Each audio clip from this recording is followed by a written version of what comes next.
Bueno, pues seguimos. Bienvenido de nuevo, señor Rey, representante de la Asociación de Colegios Privados e Independientes, CICAE. Tiene la palabra por un tiempo de 20 minutos. Muy bien. Funciona, ¿no? Bueno, en primer lugar quiero dar las gracias en nombre de toda la asociación a este grupo de trabajo por contar con nuestra opinión. Es un honor estar aquí y además creemos que están ustedes desarrollando una labor enormemente importante, porque coincidiendo en muy gran medida con lo que decía el profesor Tonucci, la escuela, a fin de cuentas, es la base del futuro de la sociedad. Nosotros nos hemos guiado por los temas que ustedes han planteado, pero antes nos gustaría hacer una breve presentación de CICAE. 55 centros en 10 comunidades, 600.000 alumnos, datos de 2017, más de 3.500 millones de euros de ahorro a los presupuestos generales del Estado, porque funcionamos de manera independiente, 66.900 empleos directos y más de 400.000 indirectos, con características que son innovación, puesto que tenemos que tener una oferta diferenciada. Mi padre decía, si una zapatería vende zapatos y las demás los regalan, muy buenos tienen que ser los zapatos para que alguien vaya y los compre. Bueno, pues eso es lo que se aplica a nosotros.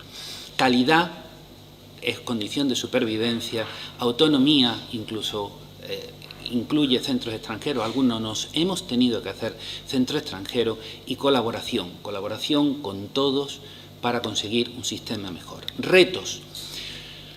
Nuestros alumnos muchas veces son excluidos de convocatorias oficiales, hay cobros ilegales, lo sabemos todos, en centros concertados, es una competencia desleal y nosotros sí tenemos que hacer frente al impuesto de actividades económicas, al de bienes inmuebles, etcétera, cosa que los concertados no.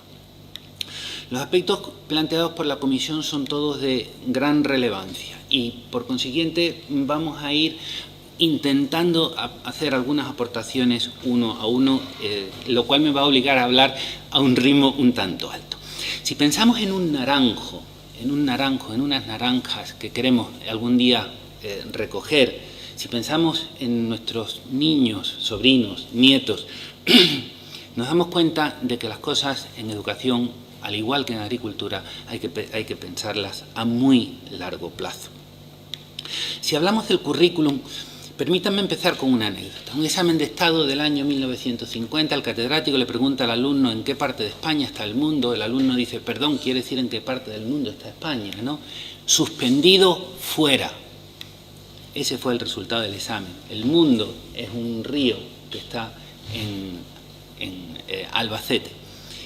Ese era el tipo de educación que se estaba buscando en aquel momento, exclusivamente almacenamiento de datos. Si nos vamos al informe del futuro del empleo del Foro Económico Mundial, nos habla de la evolución que viene, de los grandes cambios disruptivos, y nos dice que las 5 principales barreras son la incomprensión de esos cambios que vienen, la falta de asignación de recursos, el cortoplacismo, la falta de alineación de todo el mundo con la innovación necesaria y la falta de prioridad de esa innovación por parte de los dirigentes. Esto es el Foro Económico Mundial hablando en términos generales.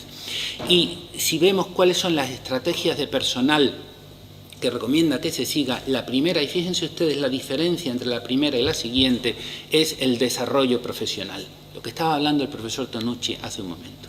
La rotación de empleo y la movilidad, la colaboración con instituciones educativas, el fomento del talento femenino, del talento extranjero y las prácticas en empresas. Y en la página 10 de ese informe se dice que hay que establecer objetivos a largo plazo, que hay que rediseñar los sistemas educativos, no con humanidades frente a ciencia, formación pura frente a aplicada o un simple título frente a un contenido útil. Tiene que estar todo mucho más integrado, hay que incentivar el aprendizaje permanente y colaborar entre el sector público y el sector privado.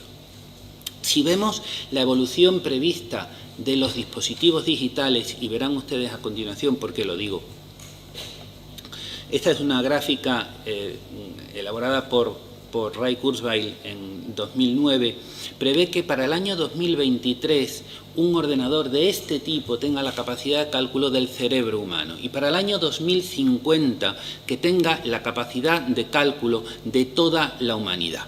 Es decir, piensen ustedes que 2023 está ahí al lado, que un niño que tiene ahora mismo 3 años, cuando entre en primero de primaria va a tener un dispositivo de análoga capacidad de cálculo a su propio cerebro. Y dentro de un poquito más, pues eso. Dice Ray Kurzweil que a lo largo del siglo XXI no vamos a experimentar 100 años de progreso, sino unos 20.000 años de progreso al ritmo de hoy en día. Si no tenemos eso en la cabeza, es imposible plantear la adecuación del sistema educativo para estos chicos que están entrando ahora y que cuando tengan 30 años estaremos en 2050. Es decir, en ese momento en el que este ordenador tendrá la capacidad de cálculo de la humanidad entera. En 2009 se preveía esta evolución del conjunto de dispositivos conectados a Internet. El año pasado, en mayo del año pasado, ya había 22.000 millones de dispositivos. Es decir, estamos en línea. Vamos a una media de 7 dispositivos conectados a Internet por persona en el mundo. Y claro, en Silicon Valley y en la sabana africana no son lo mismo. Nosotros no estamos ni en uno ni en otro, pero estamos donde estamos. Mientras que en el siglo XX se fue desarrollando el tráfico y como consecuencia los programas de seguridad vial, porque el tráfico no se iba a ir y no podíamos consentir que estuvieran muriendo niños en accidentes, ahora se están desarrollando los dispositivos digitales y lo que se está haciendo es prohibirlos en las escuelas. Eso no está preparando a los niños para el mundo que es ya de ellos, fuera de las aulas.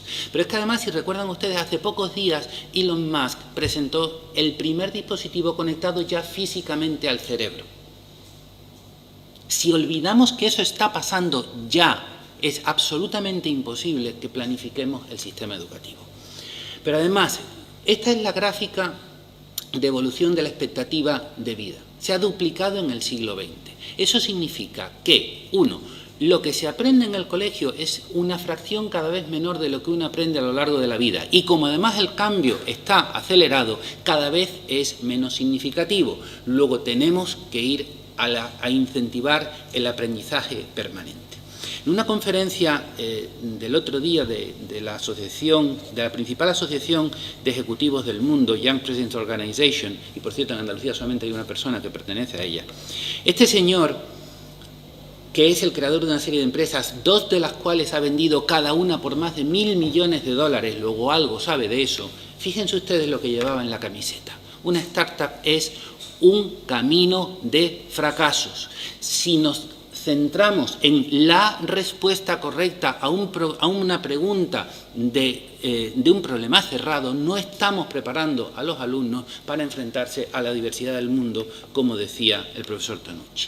Metodología. Miren ustedes, el aprendizaje es el cerebro y todo lo que no se adapte al funcionamiento del cerebro no va a funcionar. Punto final. Hay en Estados Unidos una serie de conferencias, Learning and the Brain, que ponen en contacto a los educadores con los neurocientíficos. Y si los invitamos aquí, la administración, como decía el profesor Tonucci, puede hacer muchas cosas y las leyes no sirven. Luego hablaremos de ello un momento. ¿Por qué no invitamos a personas así? La educación ha consistido muchas veces en castigar, en suspender. ¿Realmente eso sirve? ¿Realmente eso es lo que lleva a tener personas como estos genios absolutos de la humanidad, de los cuales, por cierto, 3 son españoles? Ellos no se han ido cerrando a preguntas de respuesta única, han ido abriendo nuevos campos de conocimiento. Eso es lo que tenemos que fomentar en nuestros alumnos. No se trata tanto del palo como de la zanahoria, de estimular, de hacer que cada uno crezca, de permitir que esa curiosidad innata del niño se siga desarrollando a lo largo de toda la etapa escolar. Eso lo hace, por ejemplo, el Bachillerato Internacional. Son más de 5.000 centros, más de la mitad de ellos públicos en el mundo, en 150 países. El primero en España fue un centro de CICAE, el SEC, está en la de Cosca. El primero en Andalucía fue un instituto, el Martínez Montañés, aquí en Sevilla. Tiene 3 programas más 1 de formación profesional. fomenta la investigación pedagógica, comparte los avances entre los distintos centros, hace muchísimo hincapié en la formación de los docentes, como decía el profesor Tonucci, impulsa la indagación y la creatividad de los niños, el mejoramiento de la convivencia, y esto es el resultado de un estudio llevado a cabo por un grupo de la Universidad Autónoma de Madrid, nada menos que eso, cómo mejoran los programas del BI, en concreto el programa Años Intermedios, la etapa más compleja de la educación, que es la de la adolescencia, y cómo mejora el ambiente escolar. Tiene una evaluación interna mundialmente reconocida, acceso universitario directo. En Andalucía no. En Andalucía se frenó el bachillerato internacional en años recientes, y así nos va, y el costo es menos de un 0,5% del presupuesto escolar, y pone a disposición de la comunidad educativa todo eso. En cuanto a carrera docente, miren ustedes, entre el CAP y el máster pasaron 39 años. Esa es la atención que le hemos dedicado a la formación de los profesores en España. ¿Qué diseño se prevé la formación de profesores? Ninguno, pero hay muchos ejemplos por ahí. Esto es de una conferencia de la profesora Tokuhama Espinosa, hispanoamericana, en Roma, en ECIS, en una de las organizaciones de colaboración de colegios internacionales del mundo. Tenemos también la Escuela de Educación Graduada de Harvard, que cumple ahora 100 años. Y en español, ¿quién fomenta la formación permanente? ¿Por qué no tenemos organizaciones que realmente impulsen eso? En CICAE compartimos muchísimo pese a la competencia. En España también juntos logramos mucho más.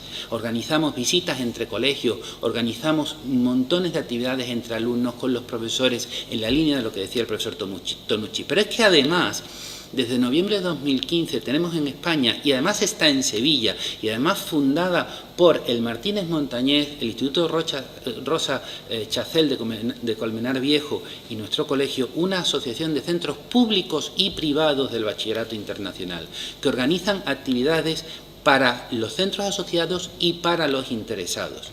¿Por qué no creamos aquí un centro internacional de compartición de buenas prácticas, de congresos periódicos, de formación permanente? La formación adicional del profesorado, estos son datos de 2009, en la media de la OCDE era de un 30% sobre la titulación habilitante. El ejemplo máximo era un 100% de formación adicional a lo largo de la carrera docente. En España, un 3%. No estamos formando a los profesores, no los estamos actualizando. Nosotros en el colegio hemos dedicado muchísimo recursos a la formación continua, porque creemos que es la única manera de ir progresando. Inclusión educativa. Estas son las estadísticas de abandono escolar temprano en España y en la Unión Europea en 2017. En Andalucía estábamos en el 22,9%. ¿Cómo lo hemos atajado? Miren ustedes, dedicando recursos. Si en el año 97-98 teníamos 49 grupos y 92 personas equivalentes a tiempo completo, en un total de personal de 113, es decir, una tasa de 13,4 alumnos por puesto equivalente a tiempo completo. En 2018-2019 habíamos bajado a menos de la mitad. ¿Eso qué permite? Eso permite que mientras que en 2016 en Andalucía, tras 6 leyes orgánicas, había un 38% de alumnos que habían repetido 1 o 2 veces en cuarto de secundaria, nosotros teníamos un 1% que había repetido 1 vez a lo largo de la secundaria. Es decir, 40 veces más éxito. Y no bajando los niveles. Ahí están los resultados de acceso a la universidad. Luego no es bajando los niveles como se consigue superar. Y no es con mucho más dinero. Esto es el gasto por alumno según publica la OECD en 2015. Nosotros nos diferenciamos en 2019 por un café por alumno y día. Esa es la diferencia entre nuestras tarifas y la media del gasto escolar en España. Luego, quizá, como decía el conde de Romanones, hagan ustedes la ley, que haré yo el reglamento. Está en la aplicación práctica. Y les voy a decir una cosa, en nuestro caso concreto nos tuvimos que ir del sistema educativo español para poder seguir haciendo lo que creíamos que teníamos que hacer por nuestros alumnos. Tras más de 130 años como colegio español, tuvimos que transformarnos en colegio extranjero. Y eso tiene también su poquito de sentimiento de frustración. Convivencia e igualdad. Decía nada menos que Pitágoras, educad a los niños y no tendréis que castigar a los hombres. Tenemos un único planeta sin fronteras, tenemos unos objetivos de desarrollo sostenible que hay que conseguir entre toda la humanidad, no solamente unos cuantos gobiernos, no solamente los representantes públicos, porque son unas cuantas personas. Esto es de todos, si no, no lo conseguimos. Si no lo metemos en el sistema educativo, no habrá manera de que logremos nada. En cuanto a la inclusión que decíamos, cada persona es distinta, hay que poner el foco en lo positivo y hay que actuar, hay que poner de manifiesto el enriquecimiento recíproco, hay que ver las conveniencias de la diversidad de planteamientos, hay que facilitar el acceso a la universidad de alumnos que vienen de otros sistemas porque enriquecen y porque además, y aquí en Andalucía, las universidades se están quedando sin alumnos porque la natalidad se está desplomando. Si no atraemos alumnos extranjeros, las universidades se quedarán vacías. Pero les estamos poniendo barreras, como decía hace un momento. Podríamos ser uno de los centros formativos del mundo. Tenemos todas las condiciones necesarias para ser un foco educativo mundial, el segundo idioma más importante en el ámbito internacional, y no lo estamos aprovechando. Y las nacionalidades de los docentes, si no empezamos dando ejemplo por eso, ¿cómo vamos a conseguir que se entienda la internacionalidad? Estamos en el sistema educativo, no en el sistema público de empleo. Hay que poner como profesores a las personas que hace falta que los niños tengan como profesores, no a quienes no encuentran trabajo porque no lo pueden hacer de otra manera. Y hay que implicar a los alumnos en la convivencia. Programas de consejeros, de mentores, de cicerones.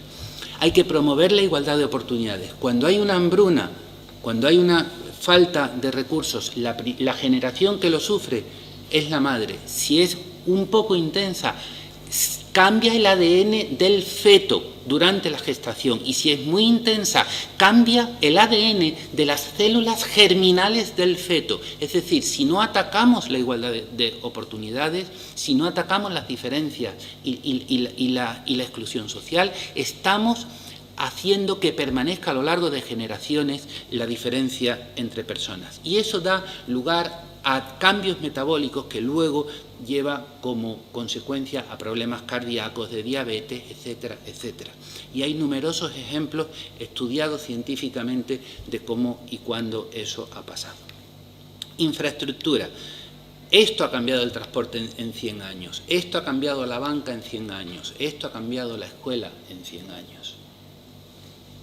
Tenemos que modificar esos entornos, tenemos que actualizarlos y hacer que estén en consonancia con cómo el cerebro aprende. Cuando las cosas se programan bien, miren ustedes, en nuestra biblioteca estamos haciendo 150 préstamos al día. Hay muchas bibliotecas públicas que no tienen ni muy de lejos eso. Por supuesto, se organizan muchas actividades con las familias también, como decía el profesor Tonucci. Tenemos muchos volúmenes y 5 personas licenciadas en biblioteconomía en la biblioteca. Los espacios tienen que actualizarse, tienen que ser atractivos para los niños. Hay muchos ejemplos, quizá los más brillantes, aquí tienen ustedes uno, sean los de Rosanne Bosch, una arquitecta especializada en educación. Infraestructura no es solo edificios, también es conectividad. Así es como fue evolucionando la conectividad en nuestro colegio a lo largo de 15 años, y eso nos permitió que el 16 de marzo a las 9 de la mañana todos los niños de 2 años a 18 estaban conectados con sus profesores por videoconferencia en clases de música, de idiomas, de todo. Incluso la profesora de la izquierda tuvo un premio nacional. Ofrecimos una vez más la colaboración a la Consejería de Educación porque creemos que es colaborando como se consigue avanzar.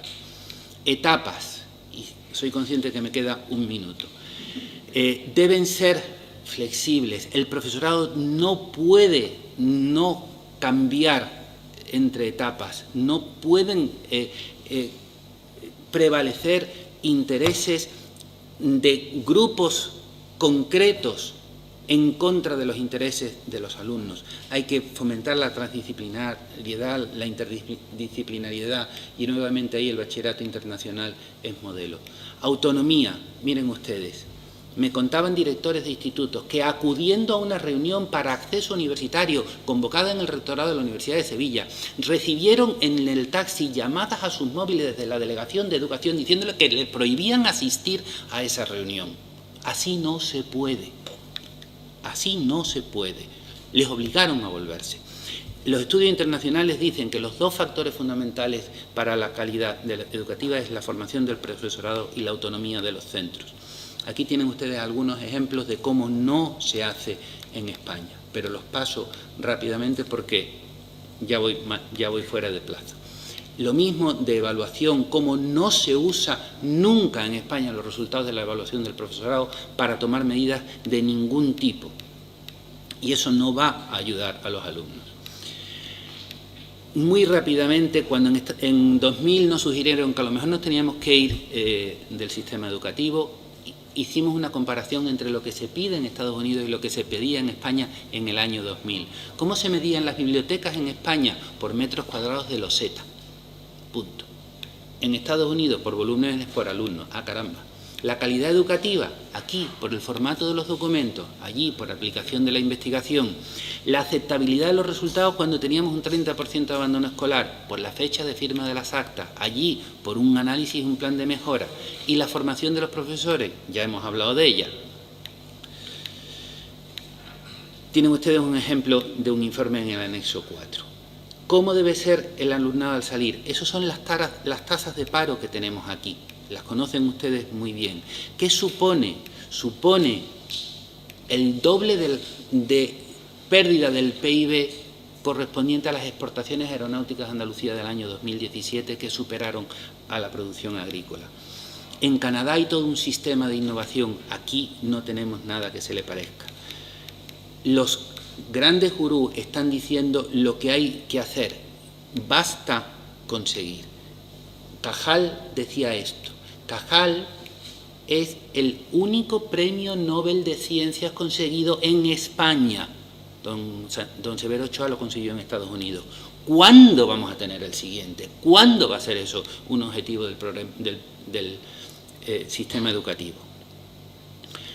El expediente cada vez sirve menos, pero es que además la Universidad de California, que es pública, acaba de anunciar que no se va a regir por los exámenes generales. En resumen, visión a largo plazo, autonomía escolar, mucho desarrollo profesional, foco sobre las competencias y no solo sobre contenidos, tecnología, internacionalidad, colaboración, atención a la diversidad, generar conocimiento y empleo, no repetirlo o buscarlo y copiar de los mejores para luego progresar. Muchas gracias. Muchísimas gracias, señor Rey. Paso ahora a dar la palabra a la señora Piñero, portavoz del grupo Vox. Muchas gracias, señor Rey, por su exposición.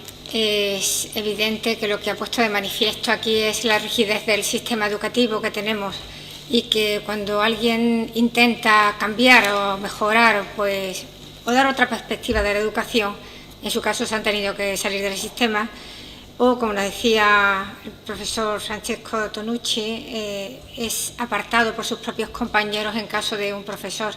La envidia lo que hace que no prospere, o como ha puesto ahora de Cajal, ¿no?, que tiene que contra las adversidades.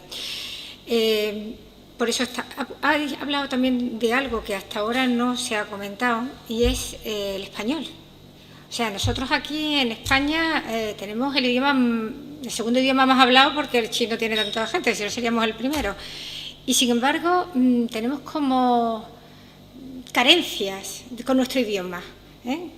No se le está dando la relevancia que podría tener ahora mismo en el mundo. Eso creo que es un reto que aquí en Andalucía podríamos también, bueno, dentro de nuestras posibilidades a nivel de currículum, pues fomentar. Es verdad que no tiene problema con las lenguas vehiculares que están en otras comunidades, pero bueno, avanzar más sobre la importancia que tiene nuestro idioma. Ahí a lo mejor nos podría también dar alguna pauta pues en eso. Y bueno, simplemente yo creo que no le voy a hacer ninguna otra pregunta, porque lo que he visto ha sido poner de manifiesto las carencias que tiene nuestro sistema y que por eso se han tenido que ir ustedes. Muchas gracias. Gracias, señora Piñero. Tiene la palabra el señor García, portavoz del Grupo Adelante Andalucía. Muchas gracias por asistir a esta sesión, también por la espera que le hemos hecho hacer. Nada, muchísimas gracias por las aportaciones. Me ha llamado la atención positivamente, creo que ustedes han aportado aquí aspectos que no habíamos hablado antes en el grupo de trabajo. También una perspectiva que viene a plantear pues muy acorde con los objetivos que le habíamos planteado, no tanto en otras ocasiones nos hemos encontrado otro tipo de asociaciones de centros, de patronales, que vienen a demandar una serie de cosas a la administración, y aquí en realidad hemos venido a plantear ideas de cómo deberíamos replantear nuestro sistema educativo. Me ha parecido muy interesante. Sobre todo yo creo que el reto, y me gustaría ver si plantea algunas ideas sobre eso, es cómo combinar excelencia y equidad en el sistema. Y creo que no podemos renunciar a ninguna de esas dos patas. De hecho, yo diría más que no existe excelencia si no hay equidad, y no hay equidad si no hay excelencia. Entonces, ¿cómo combinar ambas cosas? Porque creo que son elementos difíciles. Y después, agradecer un aspecto que muchas veces no tenemos en el debate político sobre educación, la mirada a largo plazo. Creo que el sistema educativo se parece más que a un coche, a un transatlántico, muchas veces, y va muy lento. Cualquier cambio que queramos plantear supone un mundo en el virar el rumbo del sistema educativo. Es muy difícil, muy lento, requiere mucha constancia, y creo que es importante que planteemos los retos, como usted ha dicho, a largo plazo. Así que nada, muchas gracias.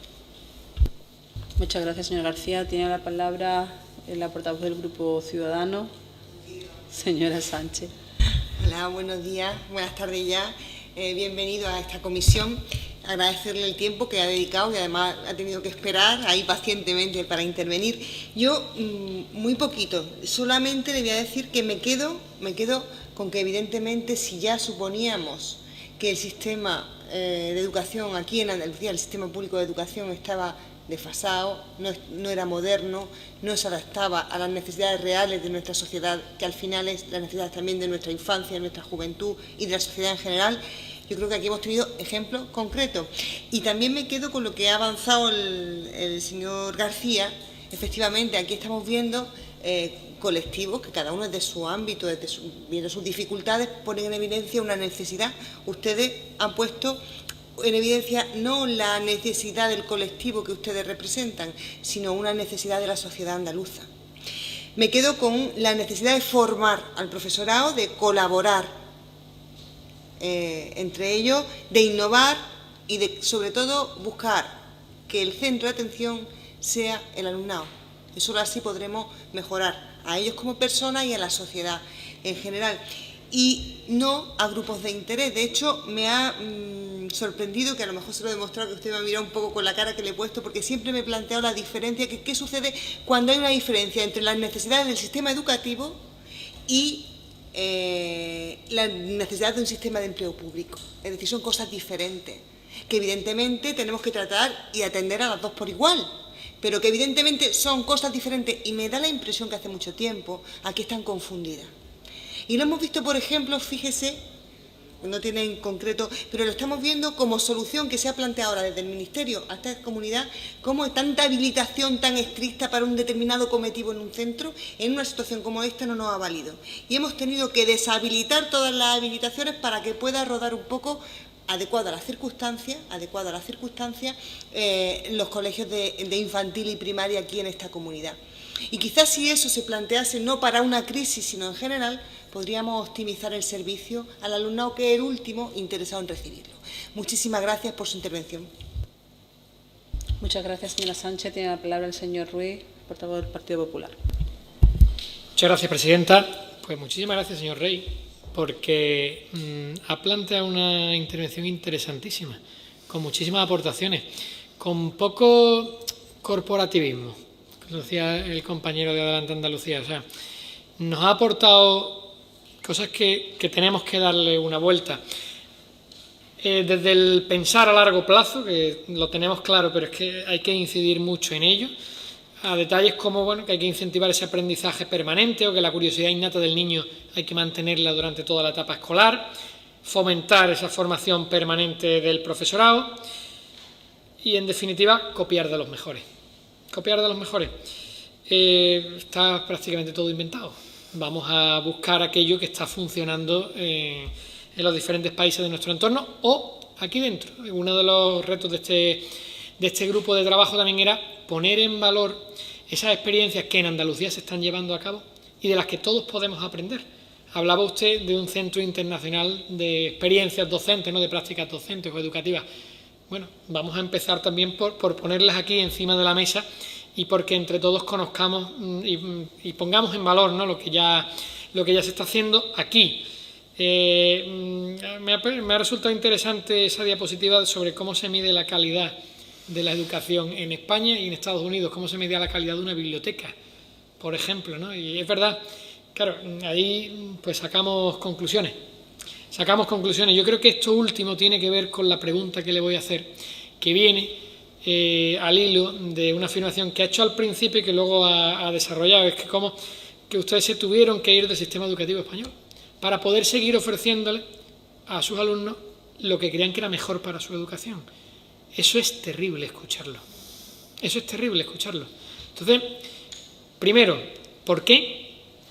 Y en qué medida, o sea, ¿qué tiene que hacer la Administración? ¿Qué tenemos que hacer para que eso no ocurra? Antes hablaba en la anterior comparecencia de la importancia de la flexibilidad.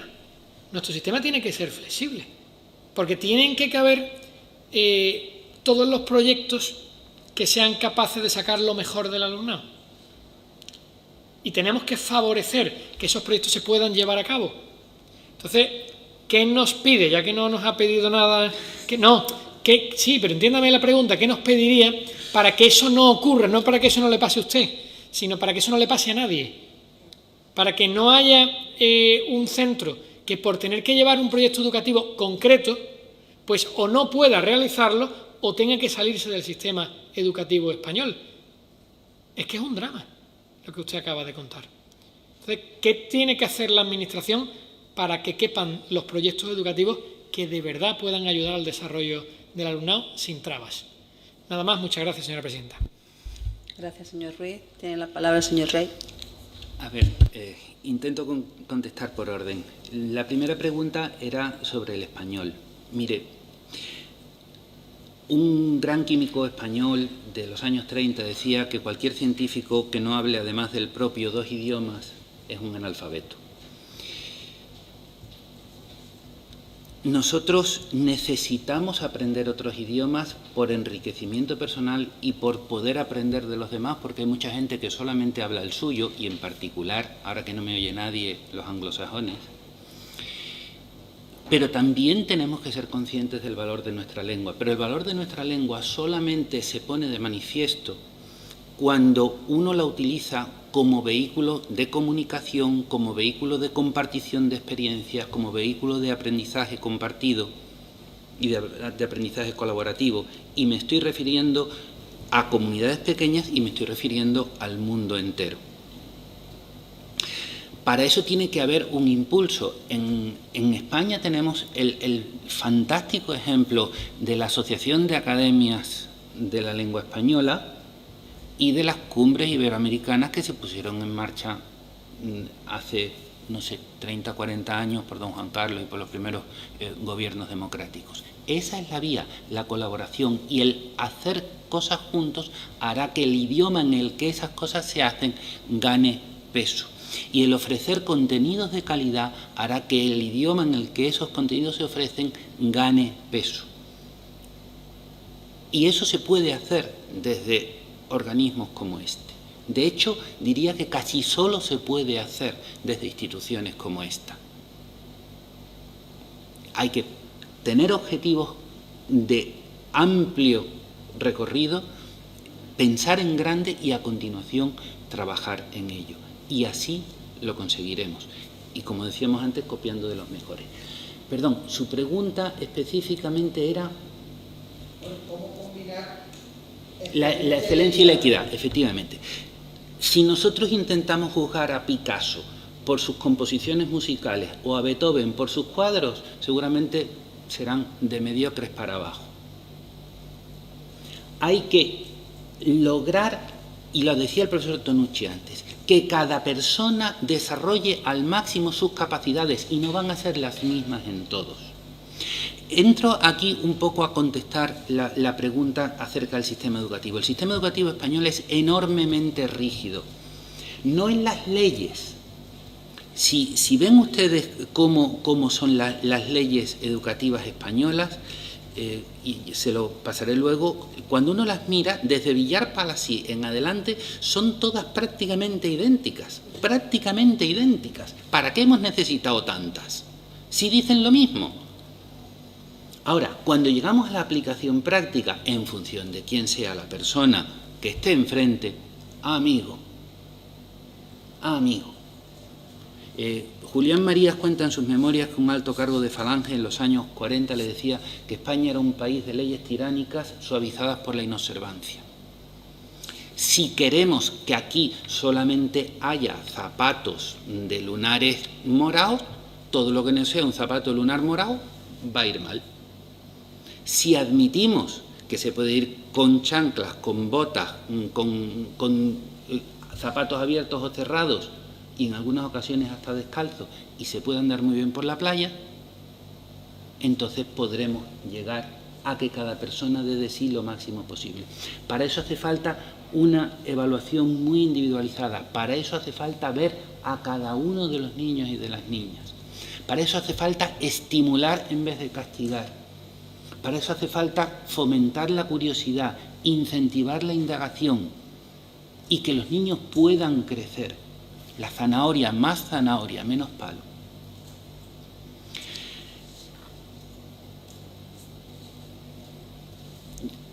Me preguntaba si teníamos que ir a una colaboración de distintas instituciones y que por qué aportábamos, por qué veníamos aquí a hablar sobre todo de carácter general y no a pedir cosas nuestras.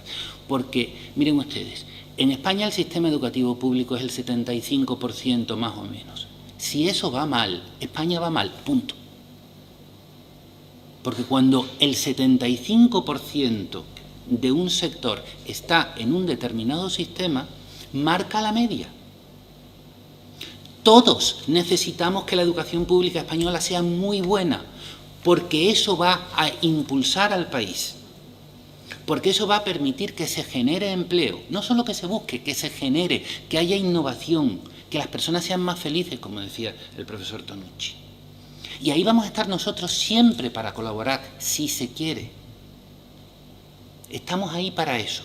Y tenemos la flexibilidad de nuestra independencia para hacer cosas que en otros ámbitos pueden ser más difíciles, porque no hay en el sistema educativo español, no hay en España en general una confianza en el individuo. Se parte de que todos somos potenciales estafadores, vamos a poner muchas medidas de control y no estamos dando libertad para progresar. Queremos asegurarlo todo tanto que estamos fosilizando. Al menos así lo vemos. Muchísimas gracias, señor Rey. Gracias por su comparecencia y por sus aportaciones.